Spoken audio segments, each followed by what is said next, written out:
Assalamualaikum warahmatullahi wabarakatuh. Apa kabarnya anak-anak hari ini? Semoga kalian selalu diberikan kesehatan oleh Allah Subhanahu wa Ta'ala dan tetap menjaga kesehatan. Sebelum kita mulai kegiatan pada hari ini, marilah kita bersama-sama membaca basmalah. Bismillahirrahmanirrahim. Hari ini kita akan belajar pelajaran IPA, yaitu tentang sistem peredaran darah manusia. Ada di muatan pelajaran ilmu pengetahuan alam. Ada di tema 4, subtema 1, kelas 5. Kita simak penjelasan materi berikut ini. Tujuan pembelajaran kita pada hari ini. Yang pertama yaitu adalah siswa dapat mengetahui pengertian sistem peredaran darah pada manusia. Yang kedua, siswa dapat mengetahui organ-organ peredaran darah pada manusia. Itulah tujuan pembelajaran kita pada hari ini. Adapun yang harus kalian pelajari yaitu yang pertama yaitu adalah tentang apa itu sistem peredaran darah. Yang kedua yaitu adalah organ peredaran darah. Yang ketiga yaitu adalah peredaran darah besar, dan yang keempat yaitu peredaran darah kecil.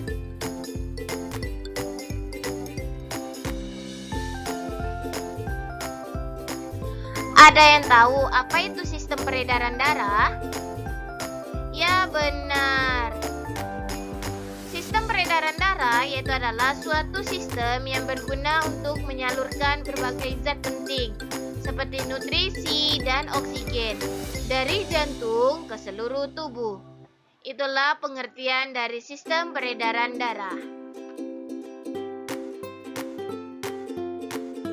Ada yang tahu ada berapa sistem peredaran darah pada manusia?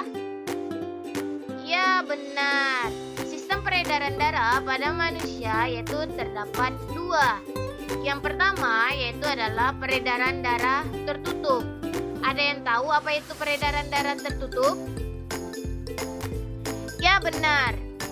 Peredaran darah tertutup yaitu adalah darah yang mengalir di dalam pembuluh darah yang saling berhubungan. Yang kedua yaitu adalah peredaran darah ganda. Peredaran darah ganda yaitu adalah darah mengalir ke seluruh tubuh dengan melewati jantung sebanyak 2 kali. Itulah 2 sistem peredaran darah pada manusia.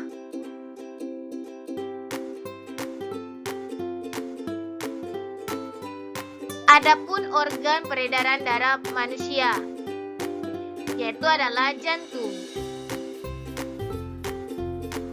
Jantung terletak di dalam rongga dada sebelah kiri. Yang kedua, berfungsi memompa darah ke seluruh tubuh. Itulah organ peredaran darah pada manusia. Yang pertama yaitu adalah jantung. Ingat ya anak-anak, jantung itu terletak di dalam rongga dada sebelah kiri. Dan jantung berfungsi untuk memompa darah ke seluruh tubuh.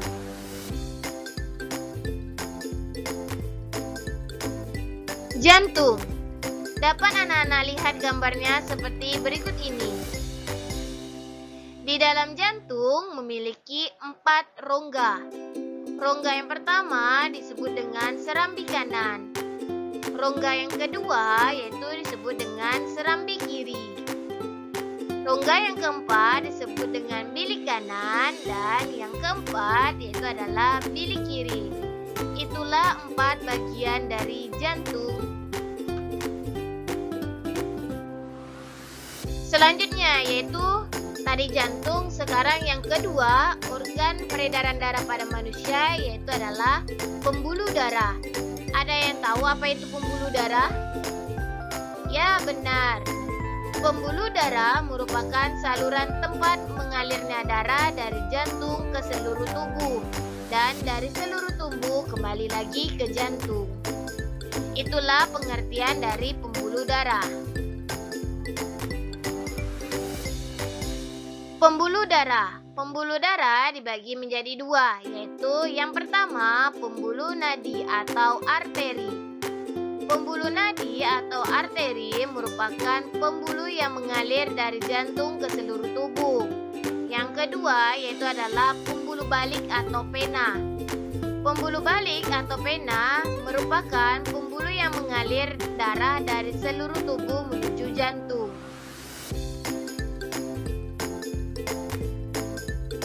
Adapun bagian dari pembuluh darah.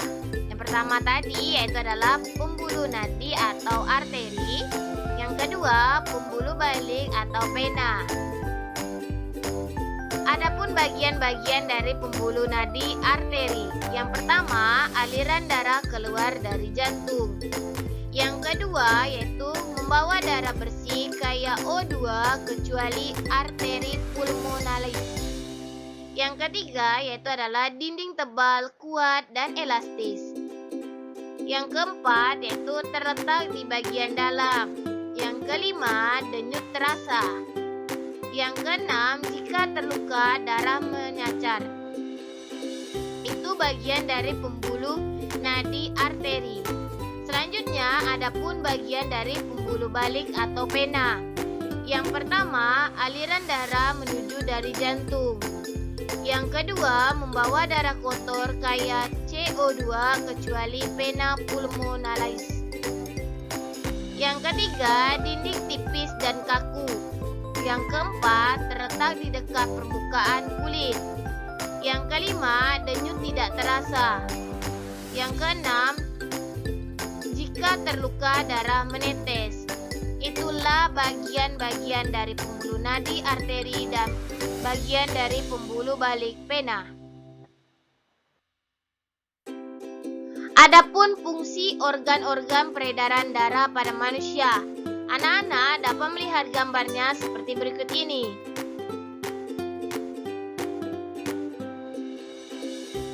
Ini merupakan bagian dari serambi kanan. Serambi kanan berfungsi menerima darah kotor dari kayak CO2 dari ke seluruh tubuh. Anak panah yang kedua yaitu adalah serambi kiri. Berfungsi menerima darah bersih, darah kayak O2 dari paru-paru. Anak panah yang ketiga, perhatikan anak panahnya ya anak-anak. Anak panah yang ketiga yaitu adalah bilik kanan. Bilik kanan memompa darah kotor, darah kayak CO2 dari jantung ke paru-paru. Anak panah yang keempat yaitu adalah bilik kiri. Bilik kiri berguna untuk memompa darah bersih dari darah kayak O2 dari jantung ke seluruh tubuh. Anak panah yang keempat yaitu adalah vena pulmonalis, membawa darah yang banyak mengandung O2 dari paru-paru ke jantung. Dan anak panah yang ke-6 yaitu adalah arteri pulmonalis. Arteri pulmonalis yaitu adalah mengalir darah yang banyak mengandung CO2 dari jantung ke paru-paru. Dan yang terakhir yaitu adalah paru-paru. Paru-paru berfungsi sebagai penyuplai oksigen dalam darah. Itulah fungsi organ-organ peredaran darah pada manusia.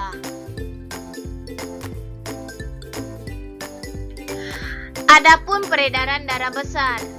Ada yang tahu apa itu peredaran darah besar? Ya, benar. Peredaran darah besar adalah peredaran darah yang berasal dari jantung menuju seluruh tubuh dan kembali lagi ke jantung. Itulah pengertian dari peredaran darah besar. Berikut ini urutan peredaran darah besar. Urutan yang pertama yaitu adalah bilik kiri. Masuk ke aorta, arteri, seluruh tubuh, vena, dan serambi kanan. Itulah urutan dari peredaran darah besar. Peredaran darah kecil. Ada yang tahu apa itu peredaran darah kecil? Ya, benar. Peredaran darah kecil adalah peredaran darah yang berasal dari jantung menuju paru-paru dan kembali lagi ke jantung. Itulah pengertian dari peredaran darah kecil. Adapun urutan dari peredaran darah kecil. Yang pertama yaitu adalah bidik kanan. Masuk ke arteri pulmonalis, paru-paru, vena pulmonalis, dan masuk ke serambi kiri. Itulah urutan dari peredaran darah kecil. Sekian dari penjelasan dari Ibu. Semoga materi ini bermanfaat untuk kalian. Sebelum Ibu mengakhiri kegiatan pada hari ini, marilah kita bersama-sama membaca hamdalah. Alhamdulillahirabbil alamin. Ibu ucapkan terima kasih. Wassalamualaikum warahmatullahi wabarakatuh. Sampai berjumpa materi selanjutnya. Anak cerdas